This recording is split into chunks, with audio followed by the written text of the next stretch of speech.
Welcome to the world of the Praetorian Guard, the elite soldiers tasked with protecting the Roman Emperor himself. Go ahead and get settled now. Let your shoulders relax and feel the weight of the day just melt away. Take a slow, easy breath in and let it all go. I wonder where this finds you tonight. Is it late evening in your part of the world? Or are you perhaps grabbing a quiet moment from a perfectly unpredictable schedule? Wherever and whenever you are, I am so glad you are here. If you enjoy these stories, a quick follow helps ensure we can travel together again soon. Now, let your own world fade.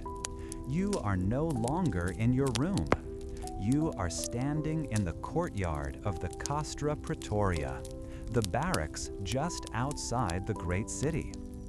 The leather straps of your new armor feel stiff against your shoulders, and the sheathed sword at your hip is a constant, heavy reminder of your duty. You stand tall, trying to look like you have belonged here for years, not just a few days. Your life as a guardian of the Emperor has just begun. The cart rattles to a halt, and the sudden silence makes your ears ring. You climb down, your legs stiff from the long journey, and find yourself standing in the shadow of a wall so vast it seems to hold up the sky.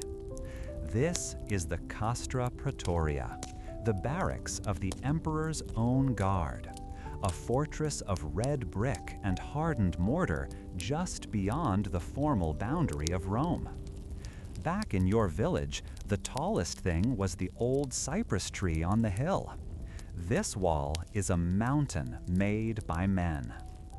You instinctively seek the shade it offers, a small relief from the glare that makes the whole world seem bleached and pale. The dust from the road clings to your clothes and grates between your teeth, a constant reminder of how far you are from the green fields you once called home. Passing through the massive gate, you enter a courtyard that feels like its own city. Hundreds of men in crimson tunics move with a purpose you have never seen before.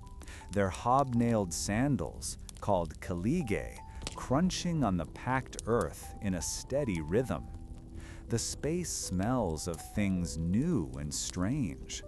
The sharp tang of freshly oiled leather, the animal scent of wool drying in the sun, and an almost medicinal odor of the harsh soap used to scrub everything from floors to shields.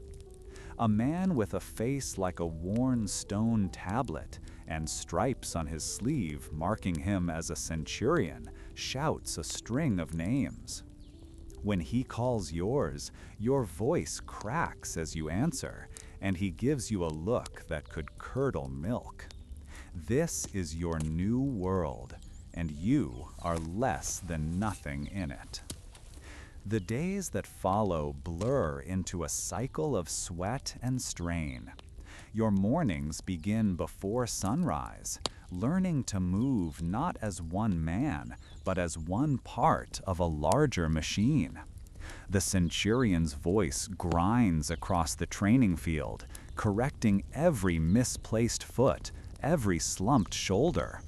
He hands you a scutum, a large curved shield made of wood and leather that feels heavier than a sack of grain. Your arm aches from its weight, and your knuckles scrape against its inner surface. Beside it, he gives you the pilum, a heavy javelin designed to bend after hitting its target so it cannot be thrown back. You spend hours marching under the open sky, the unified stamp of 1,000 sandals on the packed dirt becoming the new beat of your heart, a sound that promises unity and erases the individual. This training teaches you that pain is a constant companion. Your hands, once accustomed to the smooth wood of a farm tool, are now a mess of blisters and raw skin from gripping the practice sword. The calluses will come, the older guards promise with grim smiles, but for now, every movement is a fresh sting. At night, you collapse onto your straw-filled mattress, your body a single throbbing ache. Sleep is a shallow, dreamless thing, stolen in a room filled with the snores and murmurs of 50 other men. You learn to eat quickly, standing up, because the centurion believes that comfort breeds weakness. There is a strange, ongoing debate among the veterans about whether it is better to serve on the German frontier with the legions or here in the city. Some say the barbarians are less terrifying than the politics of the palace. One afternoon, a light rain passes over the city, leaving the training grounds damp and the air feeling clean in your lungs for the first time in weeks. The wooden training swords, the ones called the gladius, are slick with moisture. You practice drills with the man opposite you, the slap and clatter of wood echoing across the yard. Your focus is absolute, your movements becoming more certain with each passing day. You parry a clumsy thrust, step forward for a countermove, and your grip falters on the wet handle. The wooden sword slips from your grasp, falling to the packed earth with a dull thud that sounds as loud as a thunderclap in the sudden quiet. The centurion stops everything. The entire cohort of recruits freezes, their eyes all turning to you and the symbol of your failure lying in the mud. He walks toward you slowly, his heavy sandals making no sound on the damp ground. His gaze is intense, and you feel a hot flush of shame creep up your neck. A part of you screams to make an excuse, to blame the rain, the slick wood, anything but yourself. The words form in your mind, a desperate plea to deflect the storm you know is coming. In this place, however, you have already learned that excuses are the currency of the weak, a signal that you cannot be relied upon when things are difficult. The knot in your stomach tightens. You can feel the weight of every man's stare, judging you, waiting to see if you will whine like a child or accept your mistake like a soldier. The centurion stands before you now, his shadow falling over you. He says nothing, simply waiting for you to speak, to condemn yourself with a weak excuse. The silence stretches, becoming more unbearable with every beat of your heart. It is a test, you realize, and not one of swordplay. Taking a steadying breath that does little to calm your racing pulse, you force your shoulders back and meet his hard gaze directly, keeping your mouth firmly shut. Your silence is your answer. You choose to accept the fault, offering no reason, no justification. The centurion's eyes narrow for a moment, and you see something other than anger flicker within them, a sliver of what might be grudging respect. He does not yell. Instead, he speaks in a low, dangerous voice, ordering you to perform punishing drills. You spend the next hour running laps around the courtyard, holding 2 heavy shields, your lungs burning and your legs feeling like lead. After that, you are made to do push-ups on your knuckles in the wet dirt until your arms shake uncontrollably. You do it all without a single word of complaint. As the sun begins to set, casting long shadows across the courtyard, the centurion finally dismisses you. You can barely lift your arms to pick up your gear, every muscle screaming in protest. As you turn to stumble back toward the barracks, he calls out your name. You freeze, expecting another punishment, another verbal lashing.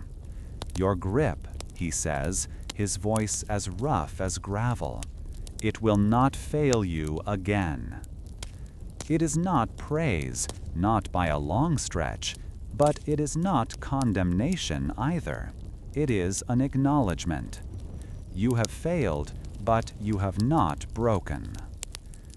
Later that evening, as you try to wash the grime from your aching body, one of the older recruits who witnessed the event offers you a piece of his bread ration without a word. The gesture is small, but significant. You have not earned friendship, not yet, but you have earned a measure of acceptance. You did not make excuses. You did not shift the blame. You took the punishment and endured. Here, in this world of iron discipline and unspoken rules, that matters more than any skill with a sword. You lie down on your bunk, the scent of straw and sweat filling your nose. Your body is exhausted, a canvas of deep aches and sharp pains. Yet, as you drift into a heavy sleep, your mind is surprisingly clear. You are beginning to understand that the strength required here is not just of the arm or the back, but of the will. It is the strength to stand silent when you want to shout, to endure when you want to quit, and to accept responsibility when you wish to hide. It is a hard lesson learned in the mud of a training yard. The understanding that accountability is valued more than pride settles into the core of your being. This is the first principle of the Praetorian Guard, the bedrock upon which everything else will be built. You are not just a man from the provinces anymore. You are a recruit, being broken down and reformed into something new, something stronger. You are learning to be a shield, not just to carry one. The grudging respect you earned from the grizzled centurion has not been forgotten. Because you chose to endure his punishment without complaint, a new duty has been assigned to you. You leave the familiar, dusty expanse of the Castra Praetoria, the barracks that have been your entire world, and march with a small detachment up the slope of the Palatine Hill. The noise of the training yard fades behind you, replaced by the murmur of the city below. Your sandals, which once stamped on packed earth in unison with 1,000 others, now slap softly against paved stone as you pass through a gate into the Domus Augustana, the emperor's sprawling palace. The change is so sudden it makes you catch your breath. Here, the world is made of cool, echoing marble.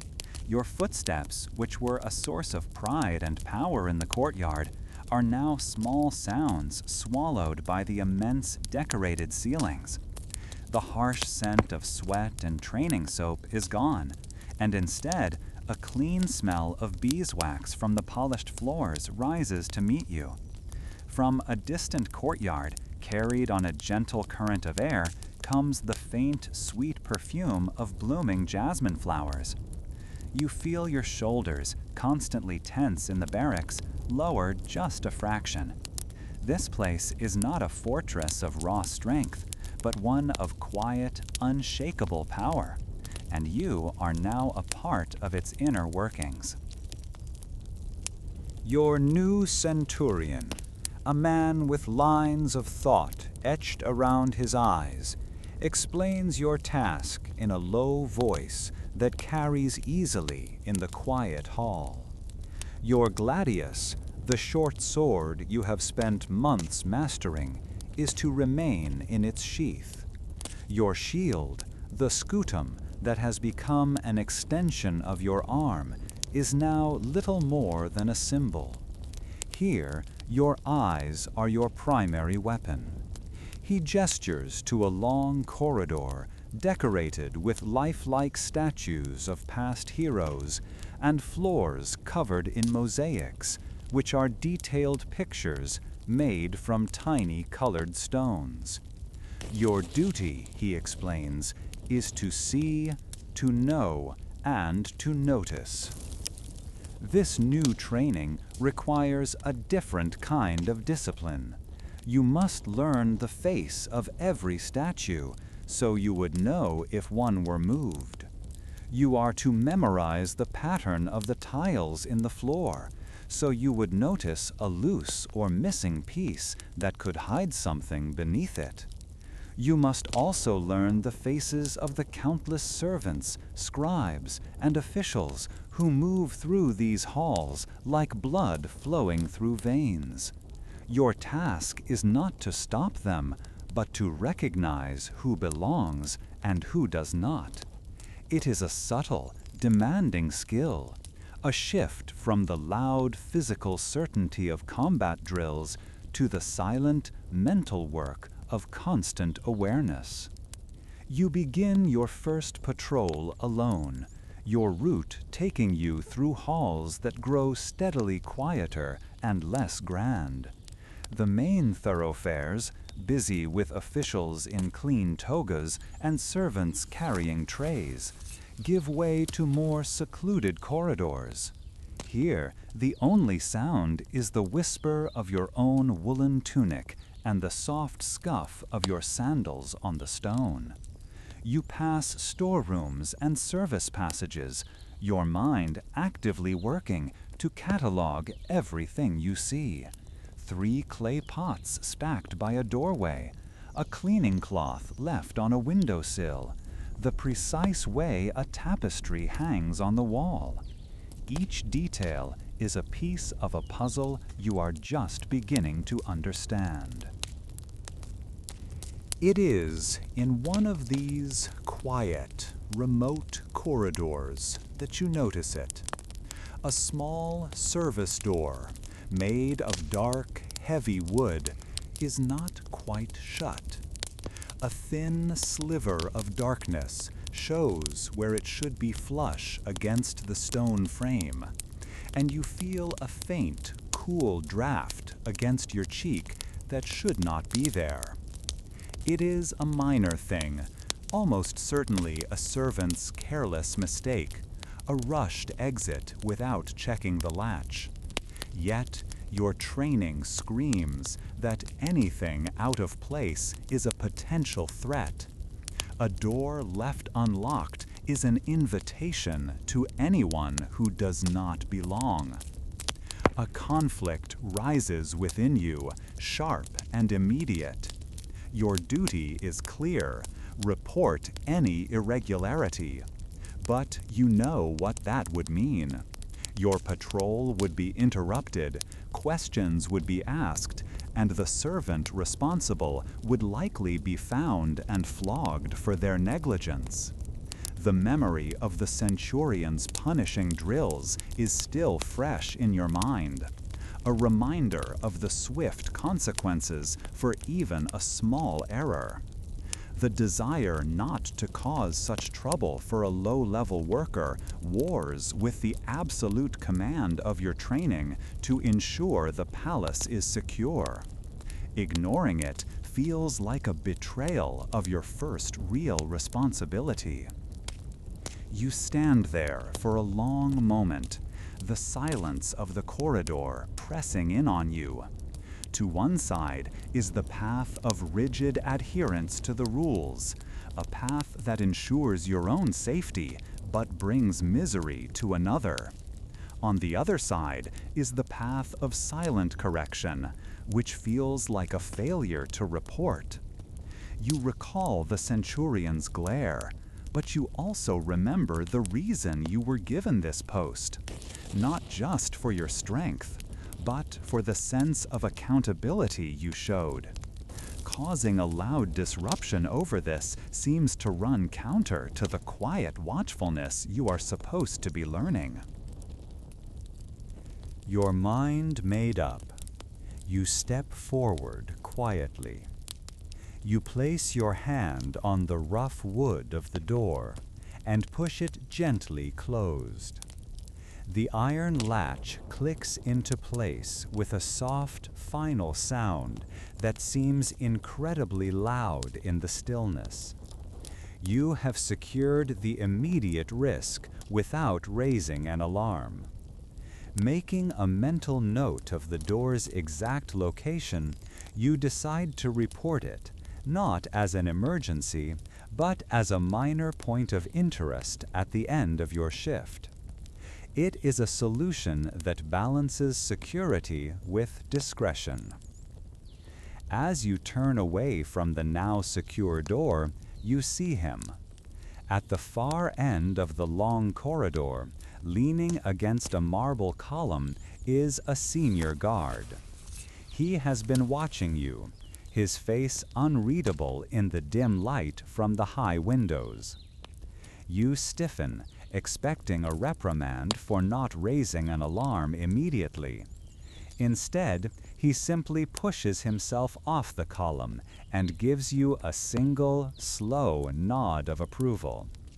He saw your discovery. He witnessed your internal debate, and he observed your quiet, effective solution. He approaches, his footsteps much quieter than your own, a product of many years walking these halls. He doesn't speak, but he claps you once on the shoulder, a gesture of acknowledgement from a veteran to a recruit. In that simple action, you understand. You have passed an unspoken test. You showed that you are more than just a soldier following orders.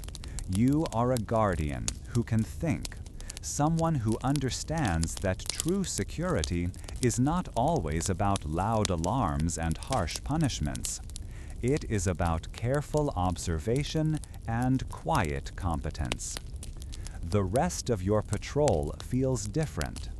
The halls no longer seem like just a collection of objects to be memorized. You now see them as a living space, with rhythms and patterns that you are beginning to perceive. You are no longer just a guard walking a set path. You are a part of the palace's immune system, tasked with noticing the smallest signs of sickness or intrusion. The weight of this new understanding settles upon you, a responsibility far heavier than your shield, and you feel yourself changing from the simple recruit who first marveled at the size of the barracks. The meticulous diligence you showed in the palace has not gone unnoticed. Your centurion, the same grizzled man from your first day, now assigns you to duties that require more than just a strong arm. Consequently, you find yourself standing not in a quiet marble hall, but on the edge of the Via Sacra, the sacred way, which cuts through the very heart of the Roman Forum. This is the first time you will see the emperor in public. The ground beneath your sandals hums with the energy of 1,000 voices, a constant low vibration that you feel in your bones. Sweat gathers under the rim of your polished iron helmet, and you fight the urge to wipe your brow, keeping your gaze fixed on the temple opposite. The leather straps securing the helmet to your head feel tight against your jaw, a constant reminder of the discipline required for this post. Beside you, your fellow guards stand as statues, their crimson cloaks a solid wall of color against the white stone of the surrounding buildings. A quiet understanding passes between you without a single word. It's in the subtle shift of weight from one man, the controlled breathing of another, the shared focus of every eye. You are no longer just recruits from different corners of the world. You are a single living barrier of polished steel and trained muscle. The man next to you, a burly Thracian, mutters a quiet joke about a senator's ridiculous hairstyle, and you allow the corner of your mouth to twitch for a second before your face returns to a mask of stern neutrality. This shared moment of humor, small as it is, tightens the bond of your unit. This part of the city is a harsh mix of sounds, a world away from the echoing quiet of the palace corridors. The cries of merchants selling everything from roasted chickpeas to cheap wine mix with the chanting of priests and the loud arguments of politicians. From the crowd, you smell baked bread, cheap perfume, and the sharp scent of nervous sweat.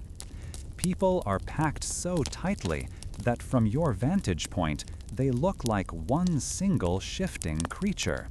They throw flower petals into the street, preparing for the procession. Historically, the Forum is where Rome conducts its business, its worship, and its arguments, and today it feels as if every single citizen has come to do all three at once. Then the sound changes. The low hum of the crowd rises into a deafening roar as the procession enters the far end of the Forum. You see the glint of standards first, the golden eagles of the legions held high, followed by the lictors, the official bodyguards who carry the fasces, bundles of rods symbolizing Roman power. The ground vibrates more intensely with the synchronized marching of hundreds of soldiers. Your training screams at you to remain perfectly still, to be an unmovable part of the scenery, a symbol of imperial security. Every instinct, however, wants to turn your head, to catch a glimpse of the man at the center of all this power, the emperor whose life you have sworn to protect. The emperor's litter, a covered chair carried by 8 powerful servants, comes into view. It is open-sided, allowing the people to see their ruler. He reclines on purple cushions, waving a languid hand to the cheering masses. He looks smaller than you imagined, just a man in fine robes. It is at that precise moment, when the center of the world's attention is on one person, that you see the movement. From the corner of your eye, a flash of brown cloth breaks from the packed crowd. A woman, her face etched with desperation, scrambles under the rope barrier and makes a frantic dash toward the emperor's litter, a rolled-up piece of papyrus clutched in her hand like a weapon. Your orders are absolute. No one gets through the line. The muscles in your arm and shoulder tense, preparing for the brutal, efficient shove taught in the training yard. A quick, hard impact to the chest to knock her back into the crowd. It is the proper response, the one expected of you. But her face is not that of an assassin. It is the face of someone who has lost everything. Her eyes are wide with a frantic hope that is painful to watch. To strike her as you were trained would be to treat her pleas like an attack, likely breaking bones and turning this celebration into a brutal spectacle. A conflict rages within you, a silent battle fought in the span of a single heartbeat. The part of you that accepted punishment without excuse in the barracks urges you to follow orders without question. Yet, the part of you that quietly secured a servant's door, choosing discretion over disruption, sees another way. Her raw desperation stops the surge of trained violence in your veins. You choose a different path. Instead of striking, you take one swift, decisive step forward, planting the full weight of your heavy scutum, your shield, directly in her path. The curved wood and bronze block her advance completely, a solid, immovable object. The impact is firm, but not violent. She stumbles back from the shield, her momentum broken. As she looks up at you in shock, you lean in slightly and use a sharp, low command, your voice barely a whisper, but full of authority. Back, now. There is no anger in your tone, only an unbreakable order. Her eyes, filled with tears of frustration, meet yours for a second before she scrambles back behind the ropes, disappearing into the roaring crowd as if she were never there. The entire event takes less than 3 seconds, so quick and controlled that almost no one, including the Emperor, even notices. But someone does notice. A short distance away, mounted on a powerful black horse, is the Praetorian prefect, the commander of the entire guard. His gaze sweeps over your section of the line, and his eyes lock with yours for a brief moment. You see no anger, no approval, only a sharp, assessing look. He saw your decisiveness, your choice to control the situation with precision instead of brute force. The procession continues, the roar of the crowd swallowing the small moment of drama. You return to your rigid stance, your heart hammering against your ribs, but your outward appearance remains as calm and solid as the marble columns behind you. Later that evening, long after the procession has ended and the crowds have dispersed, a summons arrives. You are not being sent back to the regular patrols of the palace corridors. The prefect himself has reassigned you. Your new post will be inside the palace, closer to the center of power, in a place where quick thinking is valued more than a quick sword arm. You are being moved to a place where threats are measured in whispers, not brandished knives. As you pack your few belongings, you reflect on the woman in the crowd. You acted not just as a soldier, but as something more. You enforced the line. You protected the emperor, but you did so without unnecessary cruelty. This act of balancing duty with judgment, of seeing the person within the problem, has now become the true shield you carry forward. Your decisive, non-violent handling of the woman in the forum did not go unnoticed. The Praetorian prefect, the commander of the entire guard, saw your control. Because of this, you were pulled from the ranks of common patrols, leaving the noisy formations and crowded streets behind. Your new assignment is a world away from the grit of the training yard. You now stand guard on a secluded garden terrace high on the Palatine Hill, a place where the true business of the empire is conducted not with marching orders, but with quiet words exchanged over cups of wine. The position is a reward for your composure, a test of your discretion, and you feel the weight of that trust settle on your shoulders like a second cloak. The change from your previous duties is stark. Instead of the smell of sweat and leather, The breeze here carries the clean, sharp scent of carefully trimmed boxwood hedges. It mingles with the rich, sweet aroma of spiced wine that drifts from the shaded couches where men in fine linen togas gather. Your job is not to be a wall, but a shadow. You stand by a marble column, your crimson tunic a splash of color in a world of white stone and green leaves. And you learn to become part of the scenery. Your heavy scutum shield and pilum javelin are gone, replaced by only your gladius short sword at your hip, a sign that the threats here are expected to be far more subtle. During these long hours, your training in observation, first practiced in the palace corridors, becomes your primary weapon. You learn the faces of power. There are the proud patricians, senators from families that claim to trace their roots back to the founding of Rome itself.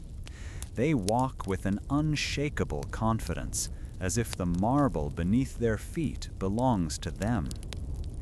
You also come to recognize the ambitious equestrians, the wealthy class of businessmen and contractors, their faces etched with calculation as they seek favors and influence.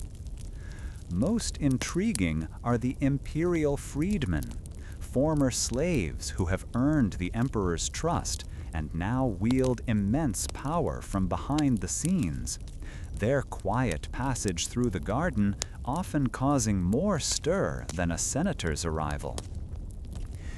You begin to understand the invisible currents that flow between these groups. A shared look between two men, a hand gesture quickly hidden, a conversation that abruptly stops when a third person approaches. You absorb it all. You are a silent witness to the complex dance of alliances and rivalries that defines the court. Your centurion's words come back to you.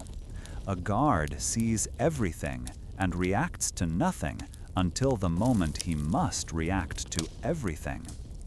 Here, on this terrace, you finally grasp the true meaning of his lesson. The danger is not a knife in the dark, but a word in the light. One afternoon, as the sun begins to dip lower and cast long shadows across the mosaic tiles, you stand near a cluster of flowering oleander. Two senators, men you recognize as influential and from old, respected families, are speaking nearby. Their voices are low, but the tone carries a sharp edge that cuts through the gentle sound of a splashing fountain. You are trained to ignore such conversations, to give these powerful men their privacy. But the bitterness in their speech makes the hairs on your arms stand up. You keep your gaze fixed on the distant Capitoline hill, appearing bored and inattentive, but your ears focus on their words. You cannot hear everything, only stinging fragments of their conversation that ride the breeze.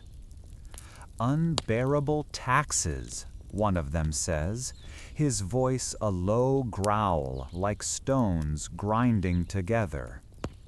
The other replies with something you cannot catch, but the first senator's response is chillingly clear. The provinces are bleeding, and he builds another bathhouse. There is a pause, and you hear the clink of a wine goblet being set down hard on a stone table. Then the final, terrifying phrase hangs in the warm air. Something must be done. The words are not a direct threat, not an open declaration of treason, but a venomous seed of intent. Immediately, a silent war begins inside you. Your training screams that any potential threat no matter how small, must be reported. The emperor's safety is absolute. The words you heard, spoken with such quiet fury, feel like a crack in the foundation of the palace itself. Yet another part of you feels a cold knot of caution tighten in your stomach. These are powerful, respected senators, not common criminals. Reporting their private grumbling could be seen as foolishness, the panic of a provincial recruit who doesn't understand how men of power speak. Accusing them falsely would earn you enemies you cannot imagine, and your promising career would be over before it truly began.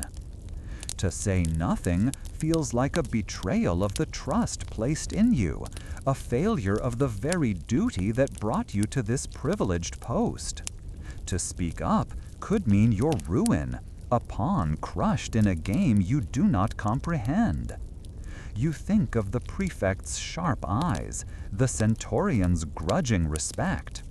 You earned your place here through careful judgment, not reckless action. The desire to remain invisible conflicts with the duty to see everything. This decision feels heavier than any shield you have ever carried. The consequences more dangerous than any blade.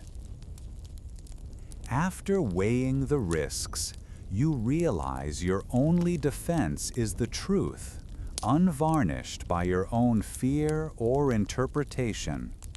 You will not accuse them of plotting. You will simply report what you heard, exactly as you heard it. At the end of your shift, you seek out your centurion in the guards' quarters. You stand at attention and repeat the phrases verbatim. Unbearable taxes. The provinces are bleeding, and something must be done. You are careful to also describe the hostile, bitter tone in their voices, which you know is as important as the words themselves. The centurion listens without expression, his weathered face unreadable. He stares at you for a long moment, and you feel a drop of sweat trace a path down your spine. For a second, you fear you have made a terrible mistake. Then he lets out a short, humorless sound, almost a laugh. "Senators," he says, his voice rough. "They complain about taxes and emperors the way farmers complain about the weather. It is the only song they know." He sounds dismissive, and your heart sinks. You believe you've been marked as an alarmist. However, instead of sending you away, he turns to a small wooden desk in the corner of the room. He picks up a stylus, a sharp tool for writing, and carefully scratches a few notes onto a wax tablet. "All the same," he continues, not looking at you, "the prefect expects a record of every whisper and every shadow. Your report is logged." He makes a gesture of dismissal, and you give a crisp salute before leaving the room, your mind racing. Your report was not ignored, but it was not acted upon either. It now exists simply as a few lines scratched into wax, filed away in a records room. The act of documenting it feels both important and completely useless at the same time. As you walk back toward the barracks, the sounds of the palace, the distant music, the calls of servants, the rhythmic tramp of another patrol's sandals on stone seem different now, layered with a meaning you couldn't perceive before. You have not uncovered a plot or stopped an assassin. You have only recorded a moment of anger, a flicker of discontent in a sea of political maneuvering. And yet, it feels significant. You realize that the stability of the entire Roman world doesn't just rest on the strength of its legions or the height of its walls, but on such fragile things as loyalty, whispers, and words. You have stepped out of the world of clear-cut physical threats and into a maze of shadows. You have felt the first tremor of a power that operates not with swords, but with secrets. Your assignment to night duty in the Bibliotheca Palatina, the Emperor's library, is considered by many of your comrades to be a reward. After the constant tension of the garden terrace, the silence here feels vast and deep. The only sounds are the soft hiss and flicker of the oil lamps you place at measured intervals, and the occasional sigh of a breeze through a high latticed window.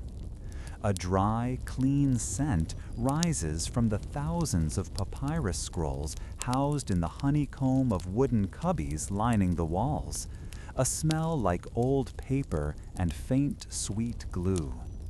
It is a post for a calm mind and a steady nerve, a place where threats are not expected to be found. This quiet, however, is a new kind of training ground. Your centurion's words from your first days echo in your mind. See, don't just look. Here, without the distraction of courtiers and politicians, your senses grow sharper. You begin to learn the unique language of this place. You can tell by the way the flame of a distant lamp trembles if a door has been opened at the far end of the hall. The echo of your own footsteps on the polished stone floor becomes a familiar rhythm, and any deviation from it, no matter how slight, catches your ear. Your report on the senator's hostile whispers has made you aware that danger often begins not with a shout, but with a sound that is simply out of place. As you make your rounds, you pass through the archway separating the Greek scrolls from the Latin ones, a distinction you only know because a librarian explained it. You run a hand over the smooth, cool wood of a scroll case, your gaze falling on the small, dangling bone tags, syllaboi, the librarian had called them, that identify each text without needing to unroll it. You can make out some of the letters, but the words swim together, a reminder that this world of letters is as complex and foreign as the political webs you are just beginning to navigate. It's in this moment of quiet reflection that a palace servant, an older man with a kind face, passes by on some late-night errand. He catches your eye, and a look of recognition crosses his features. He is the one responsible for the service corridors, and he gives you a slow, deliberate nod. It is a small gesture, but it speaks volumes. A silent acknowledgement of the unlocked door you secured discreetly weeks ago. A sign that your choice to be thorough without causing trouble was not forgotten.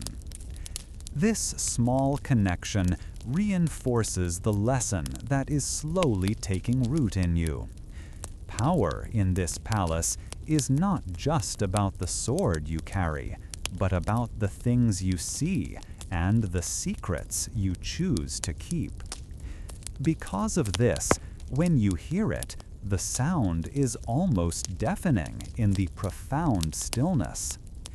It is the faintest scrape, the sound of a leather sandal sole dragging against stone in a section of the library that should be empty. It comes from the far end of the Latin wing, an area dedicated to military histories that is rarely visited, even during the day. Every instinct, every piece of your training from the Castra Praetoria screams at you to cup your hands to your mouth and shout a challenge, to demand identification and fill this silent hall with the authority of your voice. Yet, a part of you hesitates. An alarm would bring the night watch running, waking half the palace. If it is nothing, you will look a fool. If it is something minor, you will have turned a mouse into a dragon, disrupting the emperor's peace for no good reason. Your experience with the senators, where careful reporting proved more valuable than a loud accusation, now guides your thoughts. You remember the prefect's unreadable face, his command to simply wait and watch. Raising a general alarm feels clumsy, a tool for the training yard. Here, in the heart of the empire, a different approach feels necessary. Your duty to challenge the sound wars with a burgeoning instinct for quiet intelligence. You choose to trust this new instinct. Placing your lamp on a marble pedestal to avoid carrying a beacon, you draw your gladius, its familiar weight a comfort in your hand. You flatten yourself against the wall of scroll cases, using the deep shadows between them as your path. Your sandals made for marching suddenly feel loud and clumsy, and you force yourself to move with a slowness you have never before practiced. Each step is deliberate, rolling your foot from heel to toe to muffle the sound. The scrape is not repeated, but you know something is there. The air itself feels different, disturbed. Smoke stings your nose for a moment as you pass too close to a lamp, but you do not blink, your eyes fixed on the darkness ahead. As you draw closer, you see it, a flicker of movement. A figure, cloaked in shadow, is hunched over one of the lower scroll cases. Their back is to you. They are not armed, at least not obviously. They are not rummaging or stealing, but seem to be carefully placing something small inside an open cubby. There is a tension in their shoulders that speaks of fear, not aggression. This is not the posture of an assassin or a saboteur. It is the posture of someone who is terrified of being caught doing something forbidden. The urge to act, to rush forward and end the threat, is a physical pressure in your chest. But you hold your position, waiting for a clearer view. Finally, the person straightens up and turns, and the faint light from a distant lamp catches their face. Your breath catches in your throat, not from fear, but from surprise. It is a young man, a scribe you have seen a dozen times in the palace corridors, his fingers perpetually stained with ink. His face is pale, his eyes wide with fright. He is holding nothing but a small folded piece of papyrus. He glances around wildly, his search for guards thankfully missing your position in the shadows. He is clearly not a threat to the emperor. He is a threat to himself, breaking curfew in the most secure building in Rome. You watch as he scurries away, melting back into the corridors reserved for palace staff. The need for an alarm has passed completely. Now a different decision presents itself. You could report him. It would be the proper thing to do, a clear breach of protocol handled by the book. It would demonstrate your vigilance. Or you could investigate what he left behind, understand the situation, and handle it yourself. The memory of the servant's grateful nod returns. Discretion has already served you well once. Stepping out from the shadows, you move to the scroll case he was at, a collection of histories on the Punic Wars. Inside the cubby, tucked neatly beside a scroll detailing the Battle of Zama, is the folded note. For a moment, you consider leaving it, pretending you saw nothing. But that feels like a failure of observation. Your task is to notice things that are out of place, and this is certainly out of place. You pick it up. The papyrus is cheap, not the fine material used for imperial documents. Unfolding it, you see not a secret code or a conspirator's plot, but a poem. It is clumsy but heartfelt, written to a servant girl who works in the kitchens, a girl you now realize the scribe is trying to court by leaving messages in a place she passes while cleaning. Slow pace. A quiet laugh escapes your lips, the sound startlingly loud in the library. You have followed a great threat, a potential assassin, only to uncover a lovesick boy. You carefully refold the note and place it back where you found it. Raising an alarm would ruin this young man, possibly have him dismissed or flogged for a simple human folly. You decide to find the scribe tomorrow, to give him a quiet, firm warning about the risks he is taking, but to leave the official channels out of it entirely. You have prevented a disruption, gathered intelligence, and made a judgment, all without a single shout. Your skills are sharpening in ways the barracks could never teach. The silent library, with its hidden poems and secret meetings, has become your most effective teacher. Returning to your patrol route, the vast hall no longer feels merely empty. It feels full of stories you cannot read, contained not just in the scrolls, but in the lives of those who walk its floors. The weight of your duty has not lessened, but its shape has changed. You are not just a wall against violence, but a filter for information, learning what to report and what to simply observe and file away. The memory of the scribe's terrified face, a boy risking everything for a girl, now lives within the silent halls of your mind. Your new post is considered a privilege, a sign of trust earned from your careful report on the senators. You are assigned to the night watch in the Palatine Library, a vast and silent hall where the memory of Rome is stored in countless scrolls.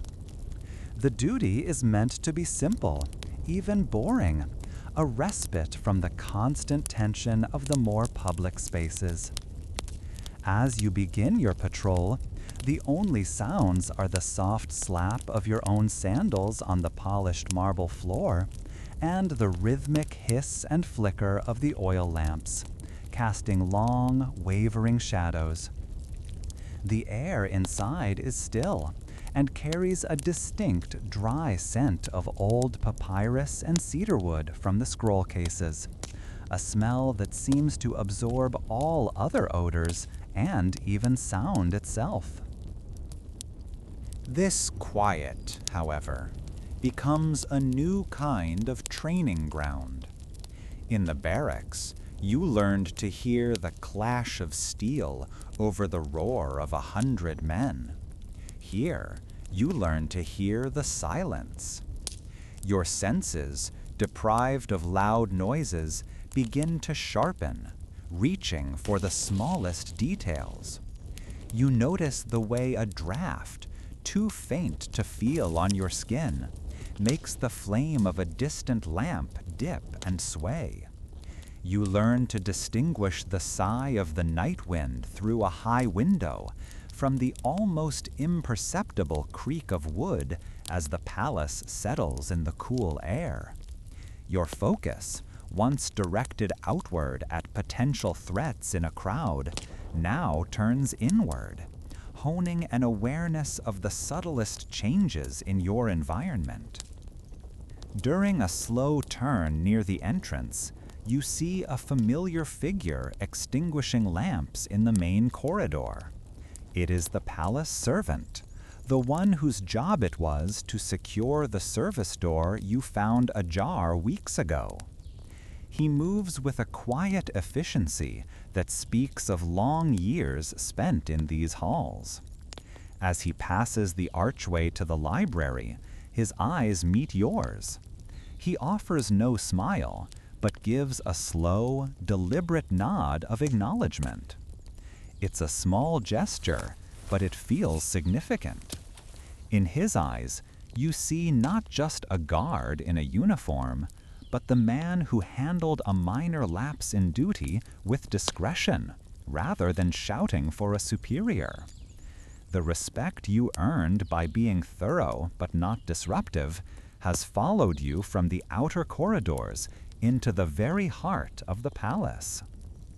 This silent exchange reinforces the lesson you are slowly learning, that power in this place is not always held by the men with the loudest voices or the sharpest swords. It is held in quiet alliances, in favors done without expectation, and in the trust of those who see everything. The servant disappears down the hallway, leaving you once again to the profound stillness of the library. You continue your patrol, your mind turning over the intricate web of connections that hold this massive household together, a web you are now, piece by piece, becoming a part of. It is a strange thought for a soldier trained for the battlefield, that your most valuable weapon here might not be your gladius, but your judgment. It is in this heightened state of awareness, near the end of your watch, that you catch it. A flicker of movement at the far end of the hall, deep in the section dedicated to Greek philosophy. It is little more than a brief interruption of a shadow, a shape detaching from the darkness for a single moment before melting back in. The figure slips behind a towering stack of scroll cases, moving into an area that is strictly off-limits to all but the head librarian. Every instinct hammered into you from your first day at the Castra Praetoria screams at you to act. The protocol is clear. Issue a loud, formal challenge, and if there is no response, raise the alarm. Yet you hesitate. An alarm would bring the guard cohort running, waking half the palace.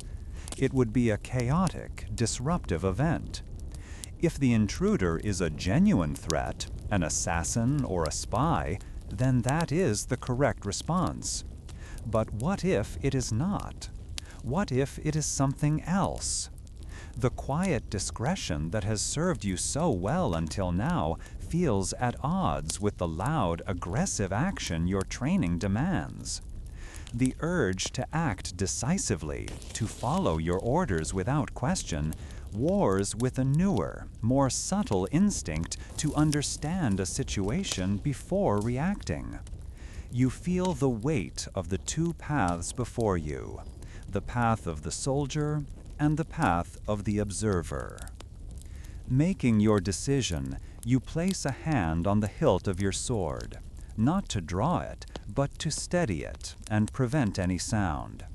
You begin to move, placing each foot with deliberate care, using the pools of darkness between the oil lamps as your cover. You become a shadow yourself, flowing from one patch of blackness to the next. The skills are the same ones you would use to stalk an enemy on a battlefield, but here, in the echoing silence of the library, they feel entirely different. Your breath is shallow and controlled, your ears straining to catch the faintest scrape of a sandal or rustle of cloth that might betray the intruder's location. As you draw closer, rounding the final set of scroll cases, You hear a faint scratching sound. It is not the sound of a weapon being drawn or a lock being forced. It is the gentle, rhythmic scrape of a stylus, a pointed writing tool, on a wax tablet. Peering cautiously around the edge of the polished cedar wood, you see the intruder. He is not a hulking assassin, but a young, thin scribe, one of the many who work in the palace, his face illuminated by a tiny cupped lamp that he must have smuggled in. His back is to you, and he is entirely focused on his task, leaving a small folded piece of papyrus on a ledge inside a nook where scrolls for a specific servant are sometimes left. You could still challenge him. He is breaking the rules in a restricted area after hours. The consequences for him would be severe. But you see the earnest, nervous energy in his posture and the careful way he places the note. This is not espionage. It is something far more common. Stepping from the shadows, you do not shout. You clear your throat, a small, quiet sound that makes the scribe jump so violently he nearly drops his lamp. He spins around, his face pale with terror when he sees your crimson cloak and crested helmet. He opens his mouth to cry out, but you raise a single finger to your lips, a universal sign for silence. The scribe freezes, his eyes wide with fear. You can see the story in them, a forbidden romance with a servant girl, a secret message passed in the dead of night. Raising an alarm would ruin them both, turning a simple human matter into a palace scandal. It would bring down the anger of administrators and potentially cost both of them their positions, or worse. The gratitude you earned from the older servant for your discretion comes back to you. This feels like a similar test, a choice between enforcing a rule to the letter and understanding the spirit behind it. You are here to protect the palace from threats, and this frightened young man is clearly not a threat. You give him a sharp, pointed look, and then gesture with your head toward the main hall, a silent command to leave. There is no need for words. The scribe, trembling, quickly gathers his small lamp. As he scurries past you, he keeps his head down, but you catch a whispered, "Thank you," so faint it is barely more than a breath. You watch him disappear into the corridors, his secret safe. You know from the cut of his tunic and the quality of his writing tools that he is no ordinary scribe. He is likely the personal attendant to someone important. You have prevented a minor disruption, and in doing so have earned the silent gratitude of a man whose connections might one day prove useful. After he is gone, you walk over to the small nook. The folded papyrus is still there. Your duty might compel you to read it, to ensure it contains no dangerous information. But that would be a betrayal of the trust you just established. You leave the note untouched. Your role, you are beginning to understand, is not just to see, but to know what is worth seeing. Some secrets are threats, and some are merely human. Learning to tell the difference is the true challenge of guarding these halls of power. You complete the rest of your watch, the silence of the library feeling different now. It no longer feels empty, but full of the quiet, unseen lives that pulse through the palace day and night. The great political dramas play out in the throne room and the gardens, but the smaller, more personal stories unfold in the shadows and corridors. Protecting the emperor means protecting this entire world in all its complexity. Your decision not to raise the alarm was a risk, a deviation from your orders, but it feels right. As dawn approaches, casting pale gray light through the high windows and making the oil lamps seem dim and yellow, your replacement arrives. You give him the standard report. All is quiet. He nods, and you walk out into the waking palace. The air is now filled with the smells of baking bread from the kitchens and the sound of morning activity. You feel the weight of the night's events settle upon you, a quiet knowledge that is as real and as solid as the armor you wear. The quiet solitude of the library fades into a distant memory, replaced by the chaotic energy of a palace service yard. You are assigned to oversee the unloading of supplies, a duty that feels more like being a shepherd to a flock of frantic sheep than a guard to an emperor. The ground beneath your sandals is a mess of spilled grain, straw, and dark stains from a leaking wine cask. The sharp, sour smell of the spilled vintage mixes with the warm, comforting scent of fresh bread being pulled from the nearby palace bakery. Laborers, their tunics stained dark with perspiration, grunt and curse as they heave heavy wooden crates and clay amphorae from lumbering wagons. Their shouts and the rumble of iron-shod wheels on stone create a constant, harsh mix of sounds that scrapes at your ears after weeks of quiet corridors. This assignment is a return to the grit and sweat of the barracks, a world away from the polished marble and hushed whispers of the inner palace. Here, power is not measured in subtle glances, but in the volume of a foreman's voice and the strength of a man's back. You watch the organized chaos, your training in observation finding new patterns to recognize. You note the flow of goods, grain from Egypt, olive oil from Hispania, cured meats from Gaul, a river of supplies that feeds the beating heart of the empire. Nearby, two workers struggle with a crate that suddenly slips, its contents spilling onto the ground. A dozen tiny furry creatures scatter in every direction, causing a brief comical panic as men twice their size leap onto wagons to avoid the escaped dormice, a prized delicacy destined for the emperor's kitchens. The quartermaster's roar of fury quickly silences the laughter.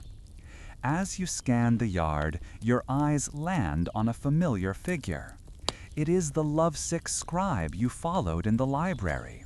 He stands near a stack of papyrus scrolls, looking small and out of place amidst the burly laborers.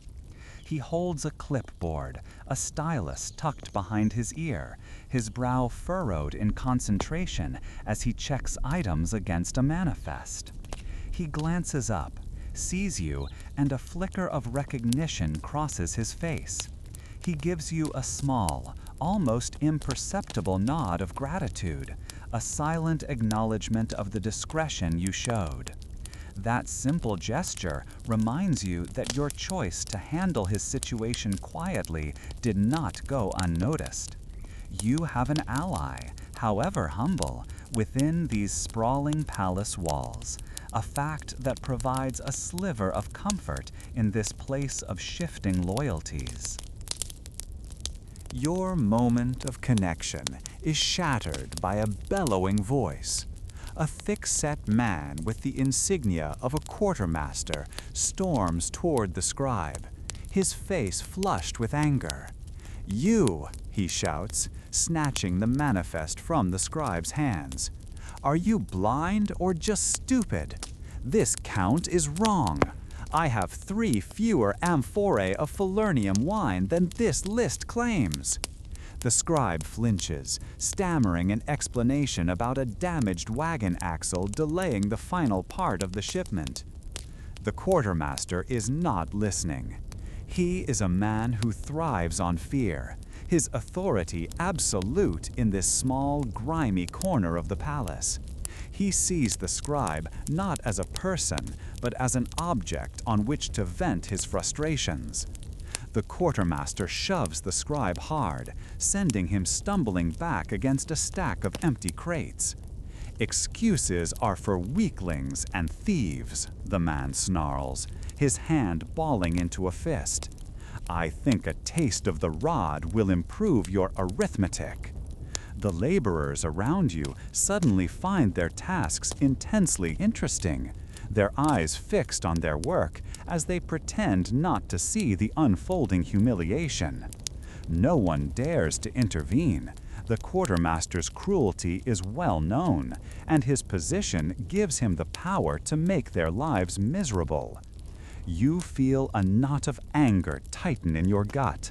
The scribe is being publicly shamed, about to be beaten for an error that was not his own. A conflict rages within you, a battle between your duty and your conscience. Your orders are to maintain security, to observe and report threats to the palace, not to involve yourself in the internal discipline of its staff. Intervening would be a gross overstep of your authority. Challenging a quartermaster, even a petty one, could bring a formal complaint against you. It is a foolish risk. Your training screams at you to remain a silent, imposing statue of crimson and steel, an observer and nothing more. Yet the memory of the scribe's grateful nod, the shared secret of that night in the library, pulls at you. You protected him in secret. To abandon him in public feels like a betrayal. You see the quartermaster raise his hand, preparing to strike the terrified man. In that instant, a decision solidifies within you, born of a growing confidence in your own judgment. You take 2 deliberate steps forward, your armored sandals crunching on the gravel. Your movement is all it takes to draw every eye in the yard. "Quartermaster," you say, your voice calm but carrying an unmistakable edge of command. The man freezes, his hand still in the air, slowly turning to face you. Surprise and fury war on his face. He is not used to being challenged, especially by a common guard. "The general was just asking for this scribe," you state, your tone even, inventing the lie with a conviction that surprises even yourself. "He requires an immediate accounting of the latest grain shipment from Ostia." He seemed impatient. The name of the general hangs in the space between you, a shield for the scribe and a threat to the quartermaster. You are invoking an authority far greater than his own, a power he cannot possibly question without risking his own neck. The lie feels dangerous, a gamble that could easily backfire if he decides to call your bluff. For a long moment, the yard is completely silent, save for the distant clatter from the kitchens. The quartermaster's eyes narrow, searching your face for any sign of deception. He glances from your unwavering gaze to the pale, hopeful face of the scribe, then back again. His desire to inflict pain is warring with his instinct for self-preservation. To defy a direct If fictional, order from a powerful general is unthinkable. With a guttural snarl of frustration, he lowers his hand. "Fine," he spits, shoving the manifest back into the scribe's chest. "Go, but if my wine is not here by nightfall, not even a general will save you from a flogging." He turns and stalks away, shouting at the nearest laborers to work faster. The tension in the yard breaks. The sounds of work resume, perhaps a little louder than before. The scribe slowly straightens up, his hands trembling slightly as he clutches the clipboard. He looks at you, his eyes wide with a mixture of shock and profound relief. He opens his mouth to speak, but no words come out. He simply gives you another nod, but this one is different. It is not just gratitude. It is the acknowledgement of a debt, a significant one. You have saved him from a beating and public disgrace, risking your own position to do so. You give him a sharp, almost imperceptible shake of your head, a silent command to say nothing, and return to your post. You understand that in the complex ecosystem of the palace, you have just done something far more significant than stopping a bully. You have forged an alliance, an unspoken pact with someone who sees and hears things in the palace that a guard never will. The scribes and servants are the invisible threads that run through every hall and chamber, and this one now owes his loyalty to you. He soon disappears back into the labyrinthine corridors of the palace, leaving you to your watch. As the last of the wagons are unloaded and the yard grows quiet with the approaching evening, you reflect on the chain of events. A small act of discretion with an unlocked door led to being noticed by a senior guard. A quiet decision to follow a shadow in a library led to a bond with a scribe. Now a public choice to intervene has deepened that bond into a debt. Each decision builds on the last, a series of stones laid one by one to build a path you cannot yet see the end of. You are learning that a guard's true strength is not always in his shield or his sword. The setting sun casts long shadows across the empty yard, and the air cools, carrying the scent of wood smoke from the kitchen fires.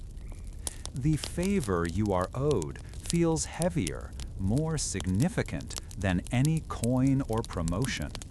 It is a piece of a puzzle, a key to a door you do not yet know exists. Your decision to act has bound you to the hidden currents of this place, the world of favors and secrets that flows just beneath the surface of imperial power. Your quiet competence in the palace library has not gone unnoticed. However, instead of another silent vigil among scrolls, you are reassigned to a detail overseeing the unloading of supplies in a bustling palace service yard. The shift from profound quiet to overwhelming activity is jarring.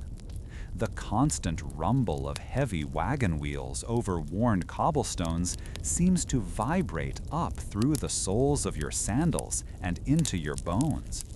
Shouts and curses in a half-dozen languages echo between the high brick walls as laborers, their tunics dark with perspiration, heave sacks of grain and clay jars, called amphorae, from the carts. This place is the palace's stomach, a chaotic space of constant motion that fuels the grandeur you guard elsewhere. The dominant sensation here is a jumble of smells that tells a story of the palace's daily life. A warm, yeasty wave rolls from the open doors of the kitchens, carrying the promise of fresh bread. This pleasant aroma is quickly cut by the sharp, sour tang of cheap wine from a cask that has split, its dark contents staining the dirt a deep purple. Beyond that, the smell of livestock, goats and chickens destined for the evening meal, adds its own earthy note to the scene. You find a spot against a stone wall, your duty to observe and maintain order in this controlled chaos. It is a different kind of watchfulness than you practiced in the silent library, requiring you to track a dozen moving pieces at once. Amidst the commotion, you recognize a familiar figure. It is the elderly scribe you followed in the library, the one who was leaving a note for a servant girl. His posture is just as stooped, but here, surrounded by brawn and noise, he looks especially frail.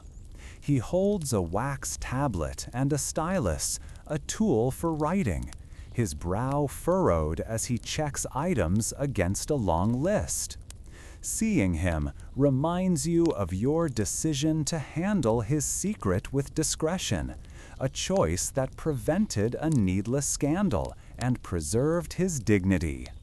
Because of this, when his eyes meet yours for a moment, there is a flicker of recognition, a silent acknowledgement that passes between you before he returns to his work. This brief connection is shattered by a booming voice that cuts through the general noise. A burly quartermaster, a man known for his short temper and heavy hands, stomps towards the scribe. His face is flushed with anger as he jabs a thick finger at the scribe's manifest. "You old fool, this count is wrong. Are your eyes as weak as your back?" The scribe flinches, trying to explain in a quiet, trembling voice, but the quartermaster is not listening. He snatches the tablet, his voice growing louder, drawing the attention of the nearby workers, who pause, their faces a mixture of fear and grim acceptance. No one moves to intervene. The quartermaster's authority in this yard is absolute. The public humiliation is difficult to watch. The scribe, a man of letters and quiet dignity, is being systematically torn down in front of dozens of people. The quartermaster raises his hand, not just to gesture, but to strike. In that instant, a conflict rages within you. Your training, your entire purpose as a guard, is to remain apart from these internal squabbles. You are security, a shield for the emperor, not a judge of disputes among the palace staff. To step in is to overstep, to challenge the quartermaster's authority and risk a formal complaint against you. It is the kind of trouble that can halt a promising career before it has truly begun. The public humiliation is difficult to watch. The scribe, a man of letters and quiet dignity, is being systematically torn down in front of dozens of people. The quartermaster raises his hand, not just to gesture, but to strike. In that instant, a conflict rages within you. Your training, your entire purpose as a guard, is to remain apart from these internal squabbles. You are security, a shield for the emperor, not a judge of disputes among the palace staff. To step in is to overstep, to challenge the quartermaster's authority and risk a formal complaint against you. It is the kind of trouble that can halt a promising career before it has truly begun. Yet, you cannot stand by. The sight of the old man, terrified and helpless, feels like a failure on a different level. This is not about protocol. It is about the simple injustice of a strong man tormenting a weak one. The memory of the centurion from your first days of training surfaces unexpectedly. His lesson was about accountability, not blind obedience. A deeper instinct, a sense of fairness that has guided you since you secured that forgotten service door, compels you to act. Leaving this man to his fate feels like a betrayal of the person you are becoming. The risk is great, but the cost of inaction feels greater. You find your body moving before you have fully formed the plan. You push off the wall, your footsteps firm and deliberate on the stone ground. You do not shout or draw your sword. Instead, you project an aura of calm authority as you approach the two men. "Quartermaster," you say, your voice even and clear, cutting through his tirade. He turns to you, his eyes narrowed, ready to unleash his anger on a new target. He sees the crimson of your tunic, the eagle emblem on your belt, and he hesitates. You are not a laborer he can intimidate. You are the Praetorian Guard. "The general sends his compliments," you state, inventing the lie with a conviction that surprises even yourself. He requires this scribe's presence immediately to clarify an urgent dispatch. The lie is simple but powerful. You have invoked a name that carries far more weight than the quartermaster's. Challenging you is one thing. Questioning a direct, albeit fictional, order from a general is another matter entirely. The quartermaster's face cycles through a range of emotions, from rage to confusion, and finally to grudging submission. He is a bully, and like most bullies, he shrinks before a greater power.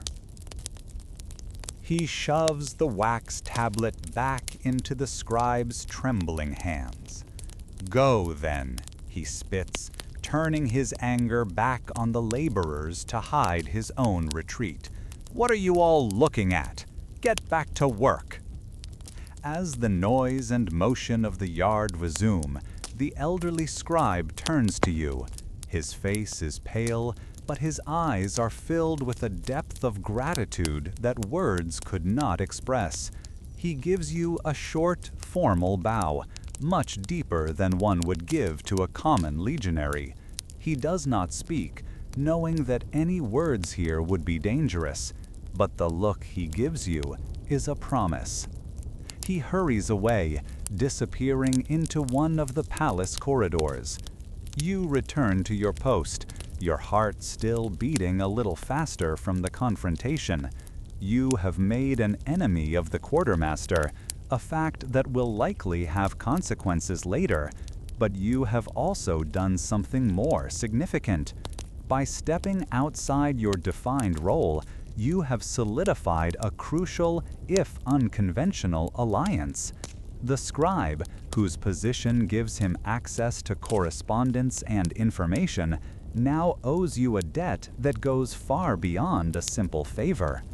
The weight of this new connection, this silent pact made in a noisy courtyard, will follow you through the marble halls of the palace.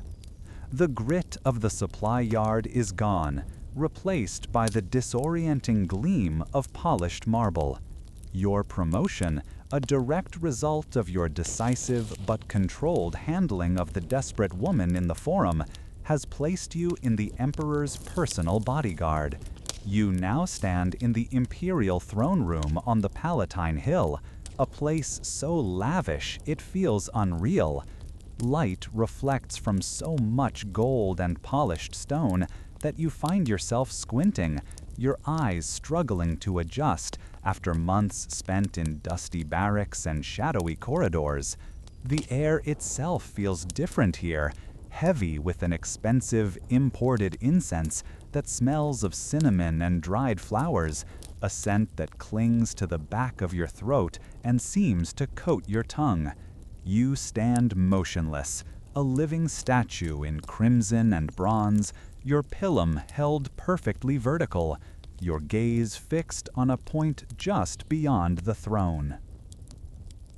From this vantage point, you witness the raw machinery of the empire. The emperor is no longer a distant figure in a procession, but a man ruling day by day. You see him listen with profound boredom as a wealthy merchant details a dispute over a shipment of olives, his fingers drumming a silent, impatient rhythm on the arm of his throne. Minutes later, you watch his face darken into a thunderous mask of rage as a legionary commander delivers a grim report from the German frontier. He is capable of surprising mercy, pardoning a trembling official accused of a minor error, and of sudden, terrifying cruelty, ordering a servant flogged for spilling a drop of wine. You are learning that loyalty to the emperor means loyalty to this unpredictable, deeply flawed man. During one such audience, a familiar figure approaches the throne. It is one of the two senators you overheard speaking with such bitterness in the palace garden weeks ago. The report you filed with your centurion about that conversation seems to have gone nowhere, yet the memory of his venomous tone remains sharp in your mind. He bows low, his voice smooth and dripping with respect. He praises the emperor's wisdom, his strength, his divine insight. But you, trained to notice the smallest detail, hear the subtle barbs hidden beneath the flattery. A comment on the great sacrifices the people are making that sounds more like a complaint about taxes. A remark on the strong leadership needed, that hence the current leadership is weak. The emperor's jaw tightens almost imperceptibly, but he lets the comments pass without remark. The audience concludes, and the senators begin to file out of the great hall. As the venomous one passes you, his eyes meet yours for a fleeting moment. He slows his pace just enough to whisper, his voice a low hiss meant only for you. A good soldier knows which way the wind is blowing. He doesn't stop, doesn't wait for a response, simply blends back into the river of robed figures leaving the room. The words hang in the air around you, colder than the marble beneath your sandals. It was not a command or an open threat, but something far more dangerous, a test, and perhaps an invitation. The warmth of the room seems to vanish, and a knot of cold uncertainty tightens in your gut. You stand your post for another hour, your mind racing. The whisper echoes, twisting itself into different shapes. Was it a warning? A recruitment pitch for a conspiracy? Or simply the arrogant rambling of a powerful man testing a guard's composure? To do nothing feels like a failure of the very duty you were promoted for. Reporting it to your centurion is the proper procedure, the safe path. He would log it, and it would likely disappear into the vast bureaucracy of the guard.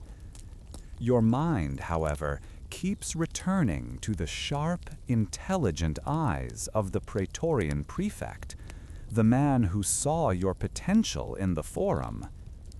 Going directly to him would be a tremendous breach of protocol, an act of supreme arrogance for a new member of the personal guard. The desire to follow the rules wars with the instinct that this is something more, something that cannot be trusted to the normal chain of command. The memory of the senator's sheer hatred in the garden, combined with this new personal approach, convinces you that the risk is necessary. At the changing of the guard, you do not return to the barracks. Instead, you make your way to the prefect's private offices, your heart pounding against your ribs with every step. You feel the eyes of other guards on you, wondering what business you could possibly have here. You are betting your entire career, perhaps your life, on the hope that the prefect will see this not as insubordination, but as the vigilance he expects from his elite. You are granted entry. The prefect sits behind a large wooden desk, studying a scroll. He does not look up immediately, letting the silence stretch until it becomes uncomfortable. When he finally raises his eyes, they are as sharp and calculating as you remember.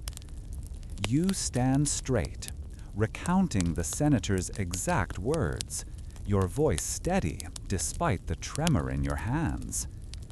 You do not offer your interpretation or your suspicions.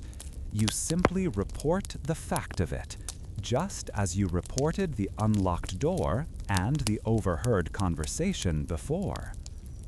You have learned that in this world of whispers, providing clean information is more valuable than voicing opinions.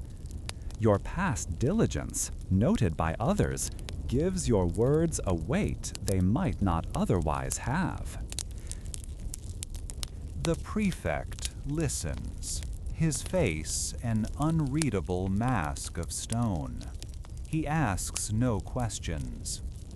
When you are finished, he simply stares at you for a long moment, his gaze seeming to strip away your armor and uniform to see the recruit beneath.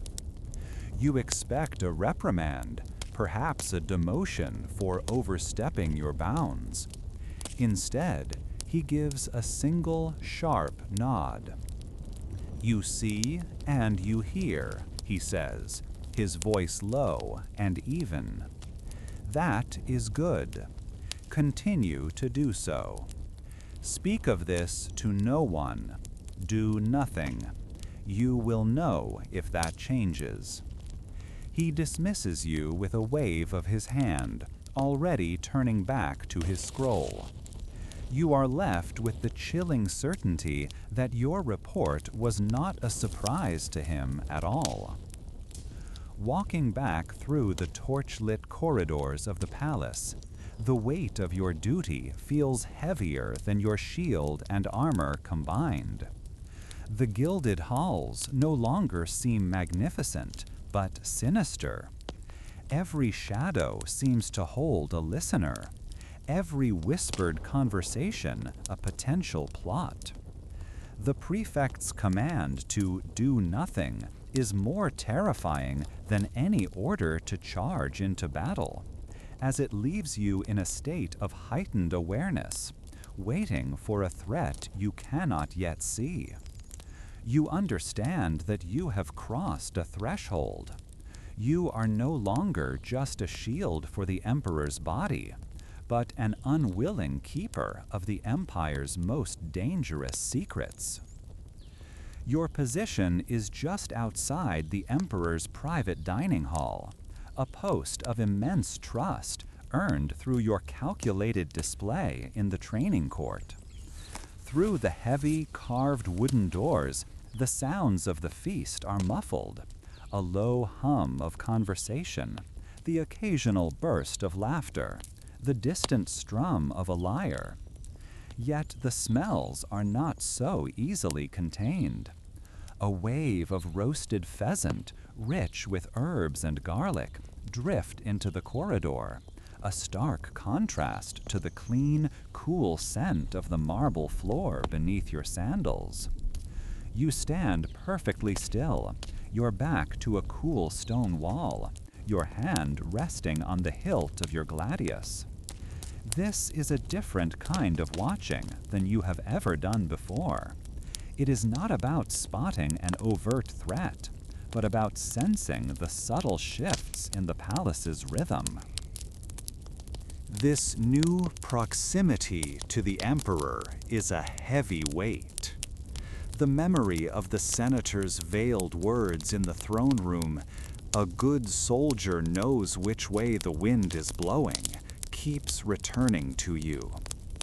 It was more than a simple comment.